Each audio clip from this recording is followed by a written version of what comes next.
Welcome to Chasing Curiosity TV. Subscribe and press the bell icon for more updates. The South China Sea is tense, its waters roiling not just with waves, but with the weight of international rivalry and unresolved claims. This region, rich in resources and vital to global trade, has become a flashpoint where the ambitions of nations collide.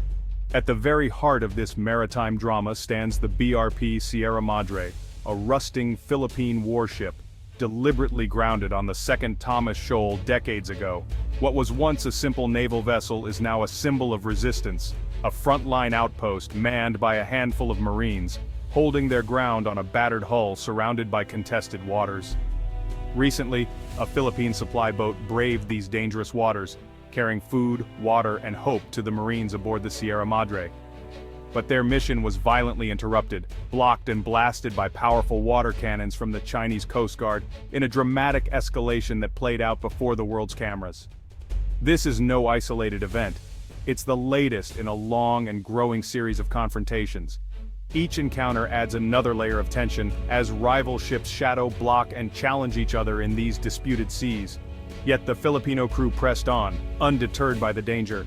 Their determination to reach the Marines stationed aboard the Sierra Madre is a testament to their courage and sense of duty, as they navigate not just rough seas, but the threat of direct confrontation with a superpower. China's message is clear and uncompromising: leave these waters or face removal by force. Through loudspeakers and aggressive maneuvers, Beijing asserts its claim, warning all who approach that their presence will not be tolerated. Now, Beijing openly threatens to tow away the Sierra Madre, a move that would be a direct challenge to Philippine sovereignty and a bold assertion of Chinese power in the region. The threat is not just symbolic, it's a signal that the standoff could escalate at any moment. In response, President Ferdinand Marcos Jr. has vowed not to yield an inch of territory. His words echo the resolve of a nation determined to defend its rights, no matter the odds or the size of the adversary. Each resupply mission now carries the risk of escalation, with every journey a potential flashpoint. But the Philippines stands firm, refusing to be intimidated or forced from its outpost. These sailors and Marines are more than just crew. They are defenders at the very edge of conflict, holding the line for their country and for the principle of international law. The world watches closely, aware that this standoff is more than a local dispute. The outcome could ripple far beyond these waters, affecting regional stability, global trade, and the balance of power in Asia. The image of water cannons pounding an unarmed supply boat is a stark reminder of the power imbalance at play, yet it also highlights the extraordinary courage and resilience of a smaller nation standing up to a giant. The fate of this decrepit ship, battered by time and the elements, is now tied to the future of peace and stability in one of the world's most vital waterways. Its rusting hull has become a symbol of defiance and hope. A modern-day David and Goliath story is unfolding on the open sea, where the courage of a few may shape the destiny of many, and the world holds its breath, waiting to see what happens next. The story of the BRP Sierra Madre begins far from the South China Sea, in the shipyards of the United States during World War II. Originally christened the USS Harnett County, she was built as a tank landing ship for the U.S. Navy, designed to carry troops, vehicles, and supplies onto hostile shores.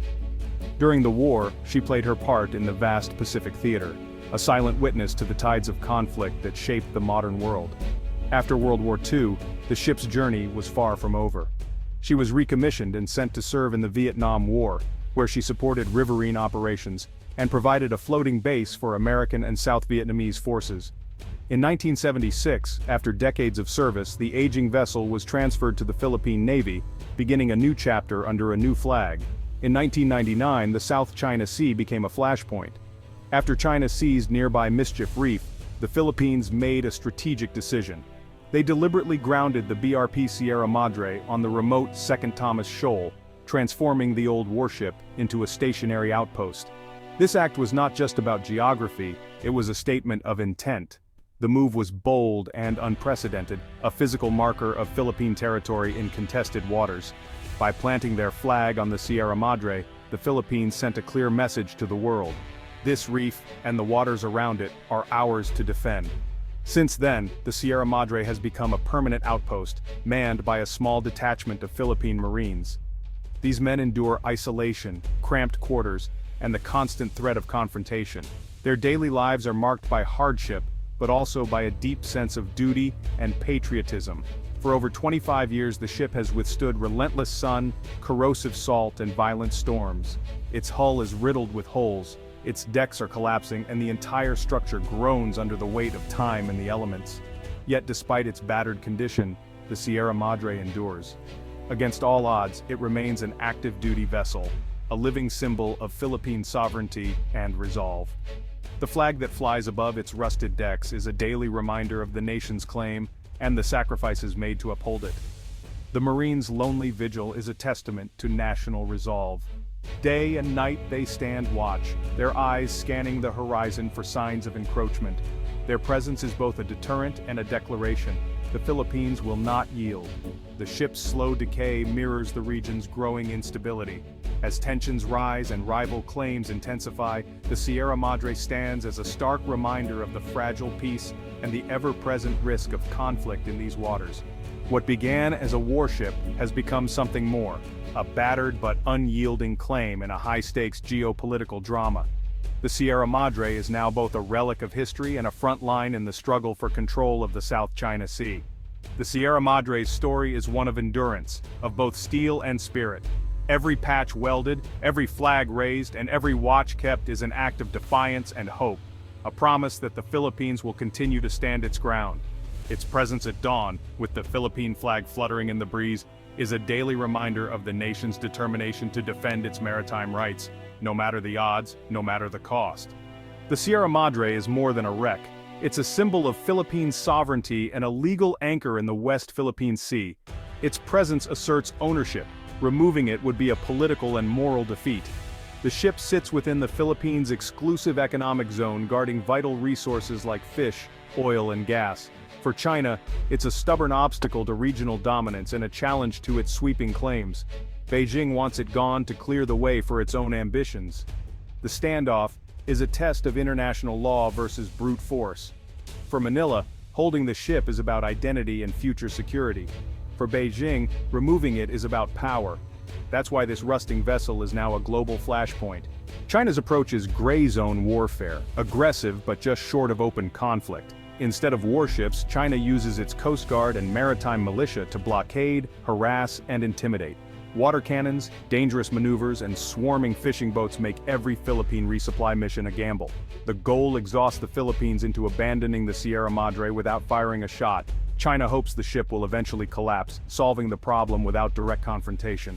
This slow, relentless pressure is designed to wear down morale and make the outpost unsustainable. It's a long game, changing facts on the water, not with bullets but with constant coercion. The Philippines faces a gauntlet every time it tries to resupply its Marines. China's strategy: win by exhaustion, not escalation.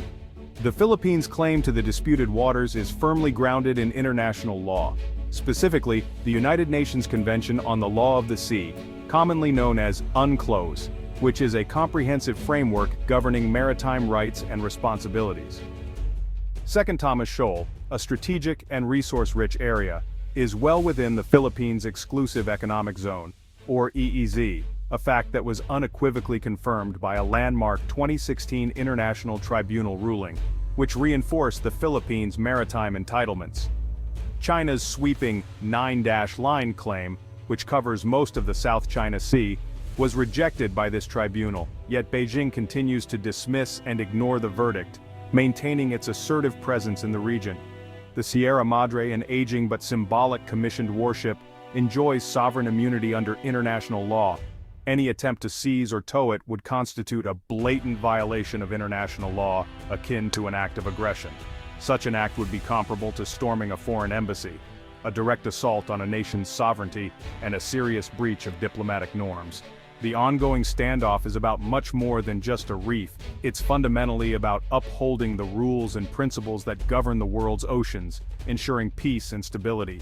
For Manila and its allies, defending the Sierra Madre is a stand for the principle that might does not make right, and that international law must prevail. The world is closely watching to see if the rule of law will hold firm against the tides of power and influence in the South China Sea. The Philippines is not alone. It has the backing of the 1951 Mutual Defense Treaty with the United States. The US has clarified, any attack on Philippine forces or vessels in the South China Sea could trigger American military support. This security guarantee is a powerful deterrent, raising the stakes for China. US warships and joint exercises reinforce the alliance, making the defense commitment credible. The risk of a wider conflict is real. Any clash could draw in the world's leading superpower. The alliance gives Manila confidence to resist Chinese pressure. While the US doesn't take sides on sovereignty, it stands ready to defend its ally from armed attack. The Philippines faces the dragon, but not alone.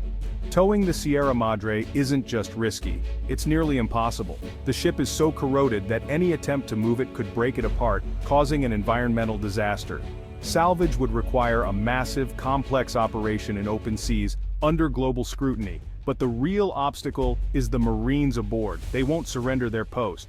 Any attempt to remove them would be a military assault, risking casualties and triggering the US-Philippines Defense Treaty. The Philippine military would resist, and the world would watch a dangerous escalation unfold. For China, the threat of towing is more psychological than practical, a warning, not a plan. The technical, military, and political risks make actual removal a last resort. The Sierra Madre remains for now an unmovable object. Forcibly removing the Sierra Madre would send shockwaves far beyond the South China Sea. It would alarm neighboring countries, spark an arms race, and threaten global trade through one of the world's busiest waterways. Even a limited conflict could disrupt shipping, raise costs, and impact economies worldwide. It would also undermine international law, showing that power can trump rules. The US would face immense pressure to respond, risking a direct clash between nuclear-armed superpowers. The fate of this rusty ship is tied to regional stability, the global economy, and the credibility of the rules-based order. The world's eyes are on Second Thomas Shoal. The stakes could not be higher. Despite threats, China is unlikely to tow the Sierra Madre soon. The risks are too great. Instead, expect more gray zone tactics, blockades, harassment, and relentless pressure to wear down the Philippines. Beijing hopes the ship will collapse or be abandoned, avoiding open conflict. Manila, meanwhile, is digging in, publicizing Chinese aggression, strengthening alliances, and rallying support. The standoff is set to continue as a tense, grinding stalemate. The outcome depends on the ship's endurance, the Marines' resolve, US commitment, and international unity. This lonely, rusting ship is now a symbol of a much larger contest for Asia's future. The watch on the Sierra Madre continues, so does the watch for peace in the region.